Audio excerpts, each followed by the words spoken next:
بسم اللہ الرحمن الرحیم۔ السلام علیکم 8 کلاس، کیسے ہیں اسٹوڈنٹس؟ میں امید کرتی ہوں سب ٹھیک ہوں گے۔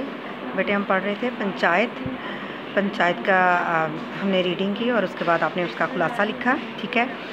آج ہم کریں گے اس کے سوالات، مشقی سوالات۔ آپ نے پیج ریڈی کرنا ہے، دن لکھنا ہے اور تاریخ لکھنی ہے۔ کیا ہے عنوان؟ ہے سوال جواب۔ سوال نمبر 1 ہے مختصر جواب دیں۔ چھوٹے چھوٹے سوال ہیں، ان کے جواب بھی چھوٹے ہیں۔ آپ کو اگر آپ نے اچھے سے اس کی ریڈنگ کی ہے اور خلاصہ لکھا ہے پھر تو آپ کو ان کو بنانے میں کوئی مشکل پیش نہیں آئے گی، ٹھیک ہے۔ پہلا سوال ہے جمن شیخ اور الگو چودھری میں دوستی کا آغاز کب ہوا؟ جواب ہے ان میں دوستی کا آغاز اسی زمانے میں ہوا جب دونوں لڑکے جمن کے والد شیخ جمعراتی کے شاگرد تھے۔ بے ہے شیخ جمن کی بیوی کا خالہ کی ملکیت کے ہبہ نامہ کی رجسٹری کے بعد اس سے کیسا سلوک تھا؟ جب ان کی رجسٹری ہوگی، ان کے نام ہو گیا وہ زمین، تو وہ کیا تھا، ان کا سلوک کیسا ہو گیا تھا اس کی بیوی کا؟ جواب ہے اس کا شیخ جمن کی بیوی فہمین نے ہبہ نامہ کی رجسٹری کے بعد خالہ کے سالن کی مقدار روٹیوں سے کم کر دی، ٹھیک ہے۔ اگلا سوال ہے الگو چودھری کے پنچ مقرر ہونے پر شیخ جمن کیوں خوش تھا؟ جواب ہے اس کا چونکہ الگو چودھری شیخ جمن کا گہرا دوست تھا، اس لیے الگو کے پنچ مقرر ہونے پر شیخ جمن بہت خوش تھا۔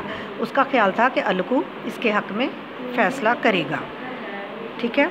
اگلا ہے دال الگو چودھری نے کیا فیصلہ سنایا؟ جواب ہے اس کا الگو چودھری نے فیصلہ سنایا کہ شیخ جمن کو کھیتوں سے معقول نفع ہوتا ہے، معقول یعنی مناسب آمدنی ہو جاتی ہے، وہ خالہ کے ماہوار یعنی مہینے کا خرچے کا بندوبست کرے ورنہ ہبہ نامہ منسوخ ہو جائے گا۔